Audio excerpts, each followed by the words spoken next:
at the age of 28 years old. Her daughter suffered from debilitating pain all of her adult life. And watching Cammie deal with the death of her daughter after we took this vote, and I didn't support it, made it very difficult for me. I pledged that the next time we took this vote, that I would vote for this bill because of Kayla. I only wish she were here. Thank you. The chair recognizes Representative Will Davis. Thank you, Mr. Speaker. With response to yield? Indicates he will. Representative, I know there have been a lot of speakers, and I apologize that any of the questions that I have already been kind of asked and answered, and I apologize for any redundancy. But so when someone is given a prescription, what dictates how much medical cannabis they will be prescribed? First, Representative, let me point out that they can't get a prescription. So you go to your doctor and he wants to give you, let's say, Vicodin. You get a prescription, he rips off the pad, you go to Walgreens or some pharmacy and you have it filled. What the doctor has to do under this bill is provide a recommendation in writing. The bill allows a patient to get a certain amount of marijuana or cannabis from a registered dispensary every 14 days.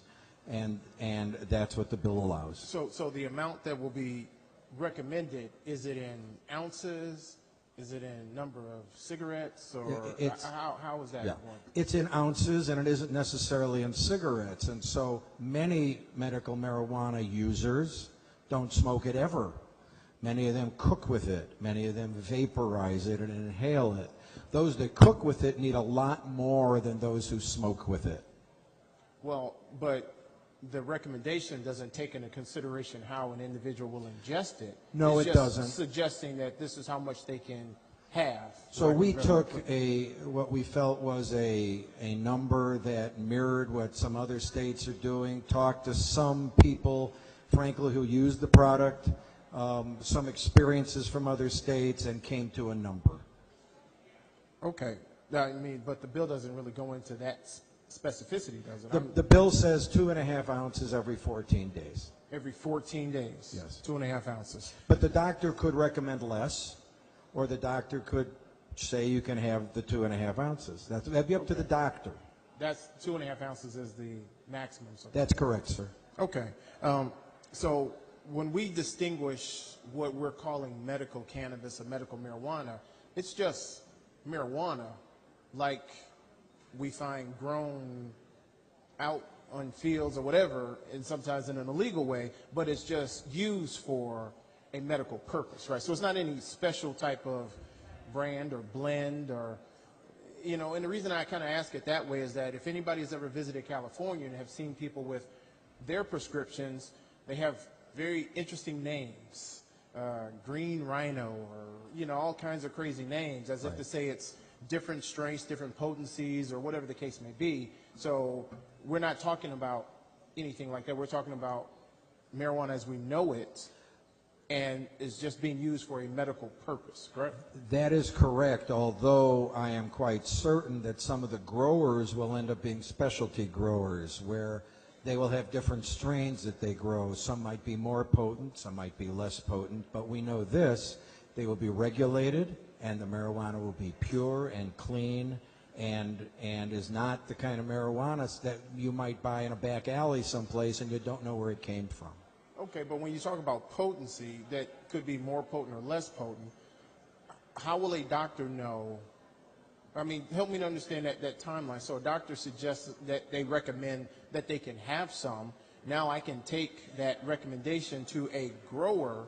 So am I seeking out the grower that has the most potent product? Actually, versus, you buy the product from the dispensary. The dispensaries buy it from the growers, and by the way, the growers pay a 7% tax to the state on everything they sell. Okay, maybe I should have said dispensary. Right. And so when you go to the dispensary, you will have the choice of which product you want to buy, and yes, some may be more potent, but remember, this is not about getting high. This is about quality of life.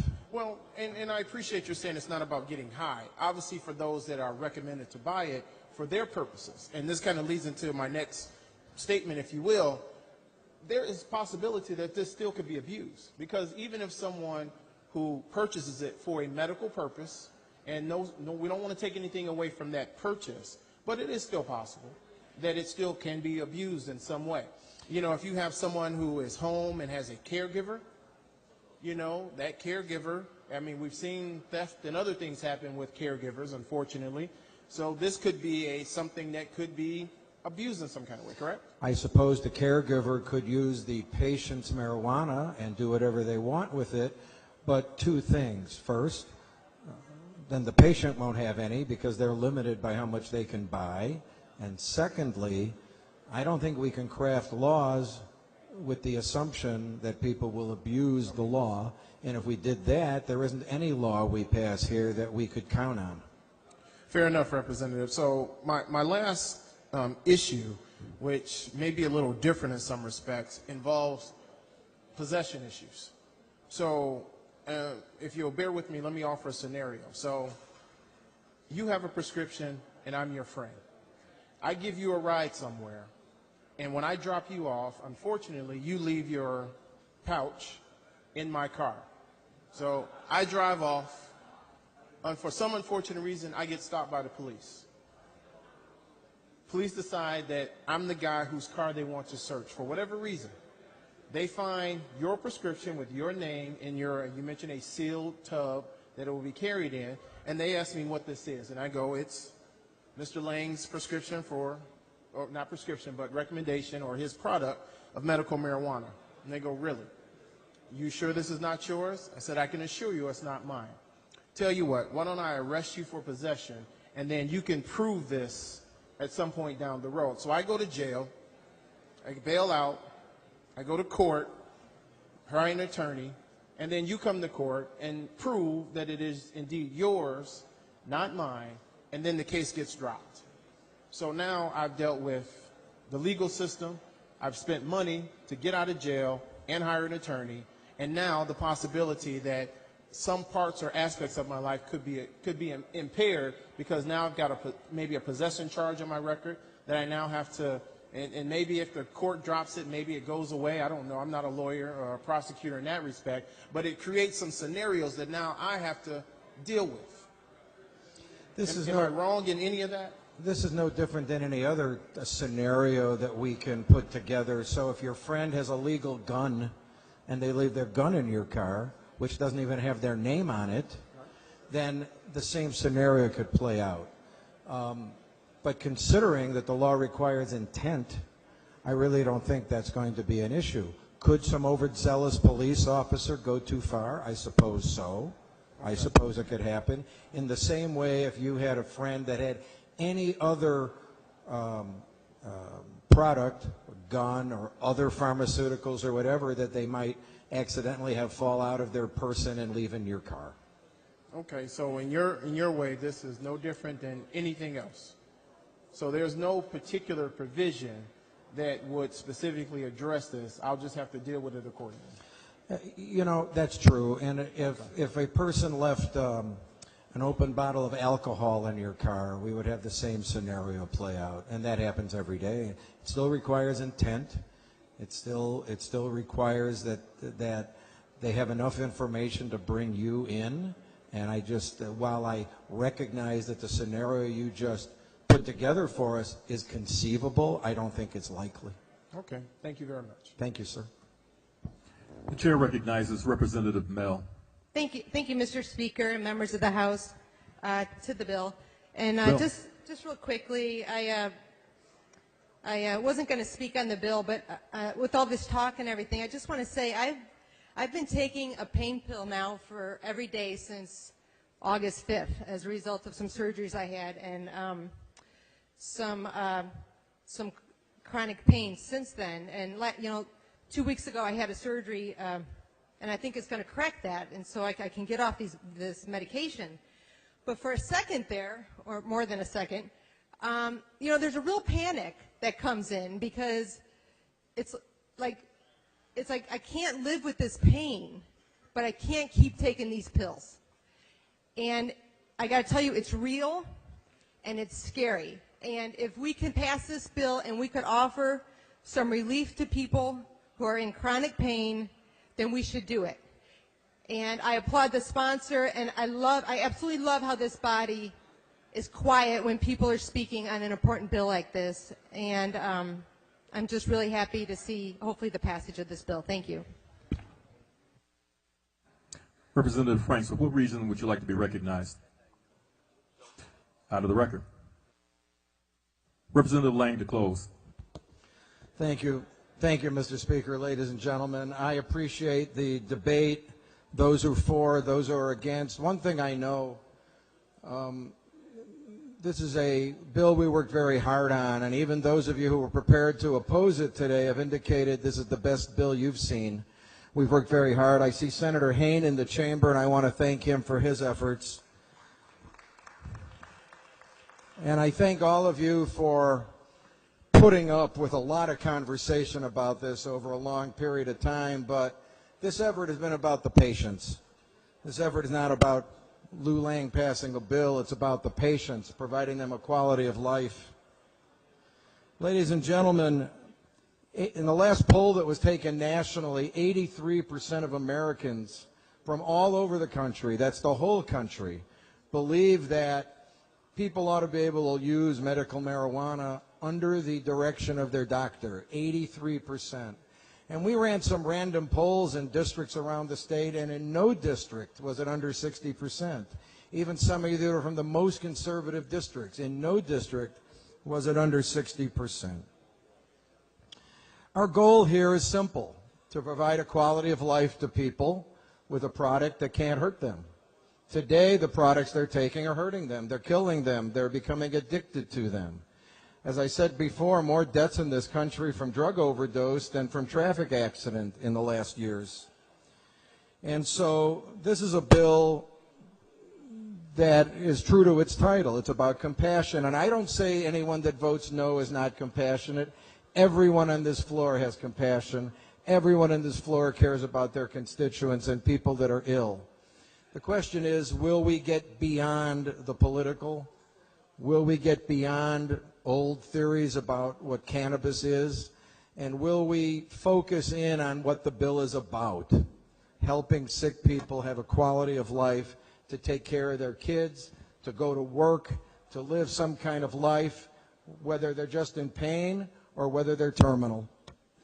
And so, ladies and gentlemen, I urge in the strongest possible terms your aye vote. And one more thing before we vote.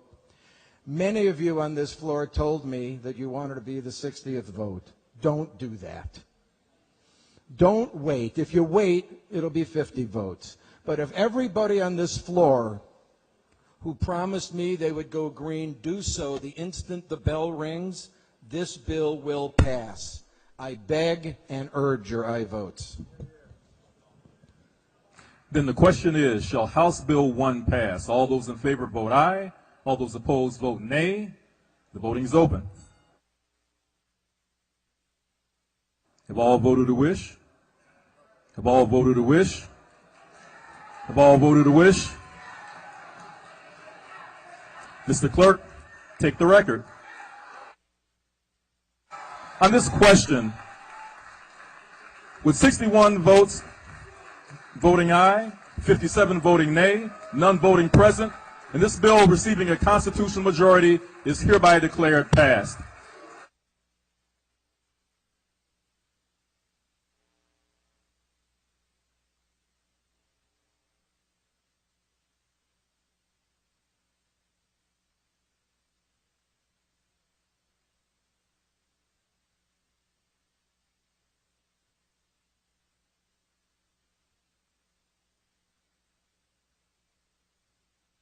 Representative McAuliffe, for what reason do you rise? Point of personal privilege. What's your point? Up in the gallery from Triton College Student Association officers, we have Doris Davenport, the president-elect, Agatha Scarpelli, the secretary-elect, Lorenzo Weber, the advisor, up in the gallery visiting with the Student Advocacy Day for support of adult education. We have a big round of applause for them to the House chambers. Welcome to the Capitol. Enjoy your day. Chair recognizes Representative Duncan.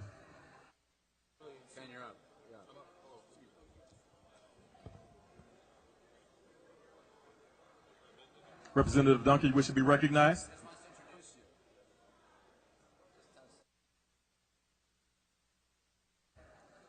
Representative Pritchard, for what reason do you rise? Point of personal privilege. Your point. Ladies and gentlemen of the House, Representative Lang referred to some of the people in the Speaker's Gallery. I would just like to say that Sandy and Jim champion are constituents, and we thank them for coming today and to sharing their story. Thank you very much for coming to your capital. Enjoy the rest of your day. Next, for your consideration on page 6 of the calendar, we have House Bill 831, Representative Cassidy. Mr. Clerk, read the bill. House Bill 831, a bill for an act concerning criminal law, second reading this House bill. No committee amendments. Floor amendment number 1, offered by Representative Cassidy, has been approved for consideration. Representative Cassidy on floor amendment number 1. If we could adopt the amendment and then debate it on third, I'd appreciate it. Representative Cassidy, would you present the amendment? Absolutely. The amendment to House Bill 31 represents an acknowledgement of the deadline that we are operating under to enact comprehensive concealed carry here in Illinois, and recognizes that we all represent different areas, different cultures, and different needs in our communities, and provides for an appropriate response in each of our areas to do that within a framework that I believe will be seen as constitutional. Representative Rebelletti, for what reason you rise? I have an inquiry of the chair first, Mr. Speaker. State your inquiry. Is this amendment going to be voted on right away? If the amendment's adopted by voice vote, are we going to vote on it right away? Is it going to be called for a vote right away? On third reading, Representative Rebelletti? Because we've seen some floor amendments come up, they've been adopted, and we've moved right to third reading. This bill will not be called on third. I'm going to ask for a roll call on the amendment, but I also want to ask questions of the sponsor. State your questions to the sponsor. Will the sponsor yield? She indicates she will. Representative, I know that you don't control the body here, but why wouldn't this go to a substantive committee first, Judiciary or Restorative Justice or any other committee, and then make its way here to the floor so there'll be some debate at a committee level before we come up to the House floor? I don't know. And is it your assessment that this is a May issue? So what would the conditions be in a May issue scenario? Is this tailored after what would be perceived as a New York state legislation? Yes, it's very similar to New York. And there are statutory eligibility requirements, the establishment of a need, and a responsible person, and no criminal background, no other disqualifiers. So if I wanted to apply for a concealed carry permit under this legislation, how would I go about doing it? What would make me qualify to be able to conceal and carry a firearm?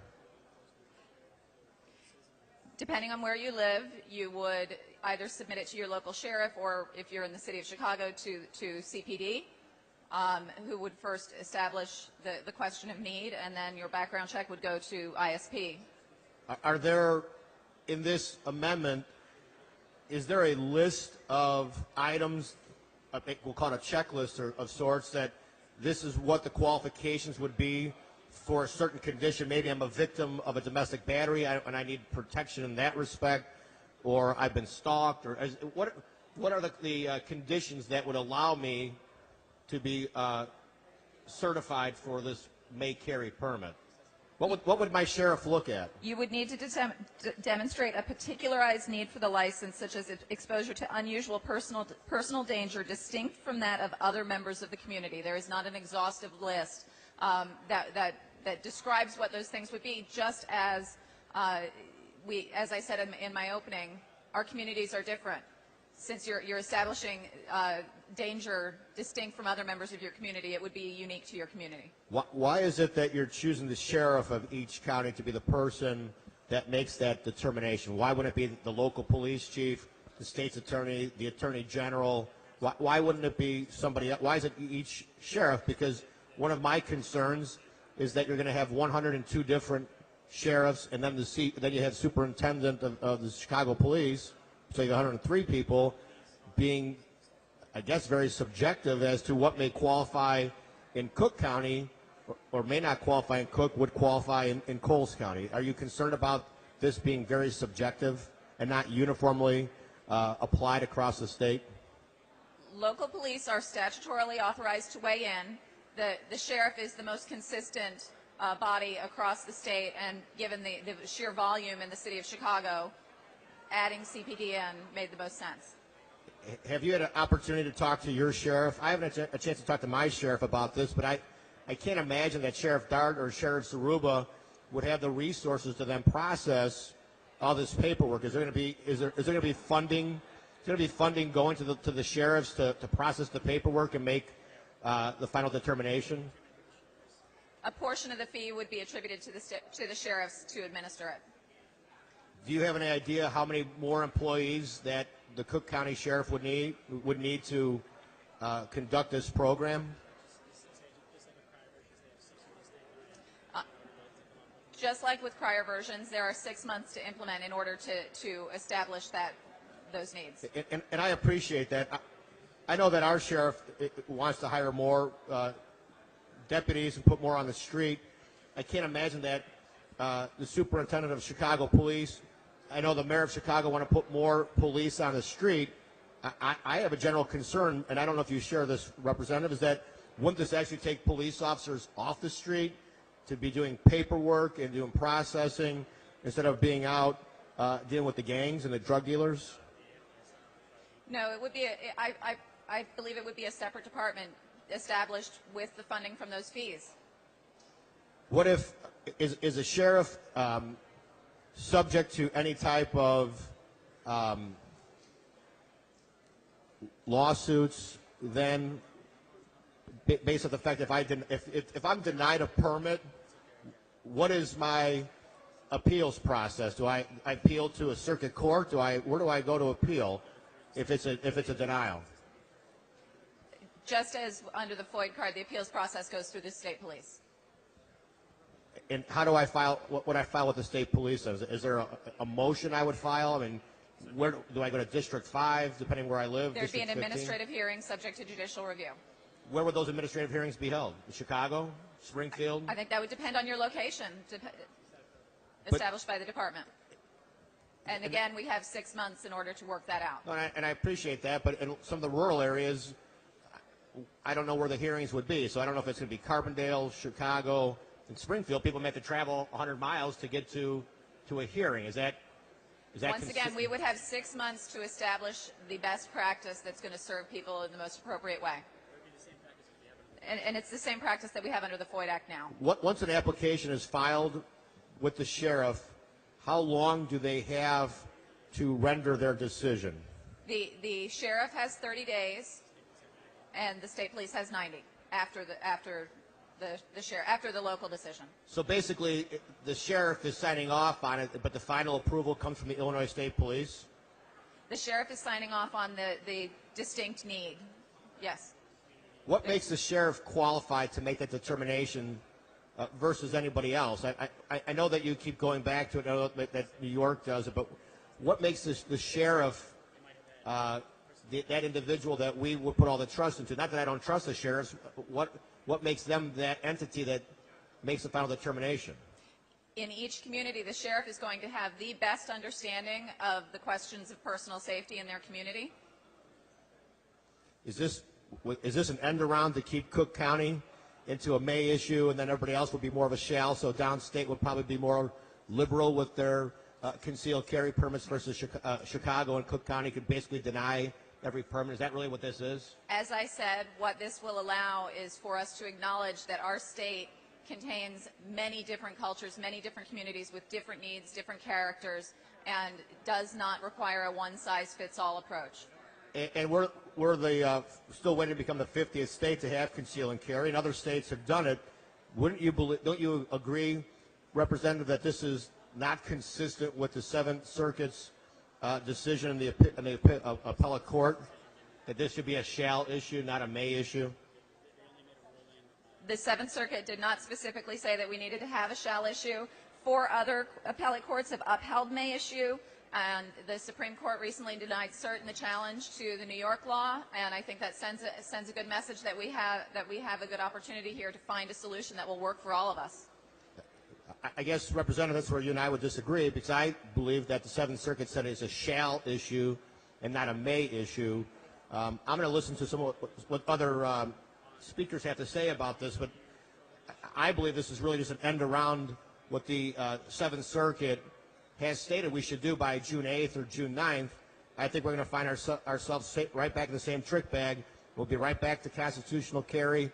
I would anticipate additional lawsuits will occur, and we'll be no further ahead. So I'm going to, at least at this time, urge a no vote. The chair recognizes Representative David Harris. Thank you, Mr. Speaker. Question of the sponsor. State your question. Representative, forgive me, I was in the men's room for a brief period of time, and then when I came out on the floor, there was a lot of noise related to the passage of the bill that just went out, House Bill 1. So help me understand, is this legislation, is this in effect, well, it deals with concealed carry, correct? Yes, it does. And is this in effect a legislation which authorizes may issue versus shall issue? Yes, it is fair to describe this as a may issue bill. And this legislation then is no longer being considered in special orders of business. Is that correct? We're through with special orders of business. You might not know the answer, but you can ask the person maybe sitting to your right there. That would not be my call. I see. So we're not doing special orders of business. This one just pops up on its own. But when we were doing special orders of business, didn't we have a may issue amendment to the bill that we were considering under the special orders of business? It was never debated. Oh, it was there, but it was never debated. Yes. I see. Okay. And the individual, do you know what the gentleman who sponsored the concealed carry legislation for Illinois, I believe the number was 990, House Bill 997. Do you know how he feels about the may issue or shall issue? I imagine he'll let us know soon. He'll let us know soon. Okay. That's very helpful. So we're talking here, this amendment is a may issue amendment law versus shall issue. So I have that straight, right? Yes. Thank you very much. The chair recognizes Representative Phelps. Thank you, Mr. Speaker. And to the amendment, Representative Harris, here we go. And I hope everybody listens to this because these could be historic. And congratulations to Representative Lang. I think I would like to have that same treatment once I run my 997, hopefully. But there's a lot of bad things going on with this bill, and I know this is just the amendment, but we want to try to kill this right now. Here it is. This is not only a may issue, this is a double may issue. This is a double may issue. It's a may issue on the local level, and holy moly, it's a may issue on the state level. You're talking about sheriffs being able to get these permits and issue these permits. Well, the Illinois Sheriff's Association is totally against this. And let the record reflect, most of law enforcement is against this bill.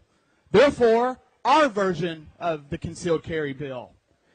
Now, here's another thing. If you remember, a previous governor talked about he wanted $500 for a Ford card. Do you remember that, Representative Bost? Page 10, paragraph H. Fees are set by rule. These are unlimited fees. Now, you can't tell me the leaders that be in this state and in up in Chicago, in Cook County, they're going to try to jack this price up as much as they can. This could potentially be a $1,000 permit because it's set by rule. They don't want this. We don't want this. Let's wait. Let's kill this. Let's get back on 997 where it makes sense and what the court says. I urge a no vote. The chair recognizes Representative Sullivan.